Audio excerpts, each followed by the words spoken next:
طبعا اصبروا لكم بعد كم يوم ورا فترة، يعني راح يغيرون اسم المسجد النبوي، يقولون النبي محمد اسمه يسوي طائفية. اي.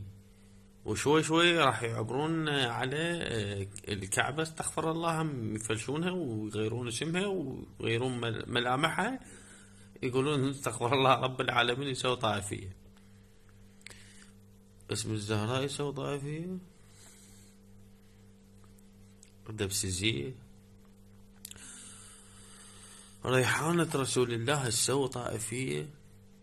ولكم مو اكو احلى من هذا الاسم بعد؟ لكم مو اكو اجمل، اكو اجمل من هذا الاسم؟ مو اكو اطهر من هذا الاسم؟ اكو بعد؟ عندكم جامع باسم عائشة وحفصة ومدري هي ومدري هو ومصعب بن عمير وخالد بن الوليد، ذول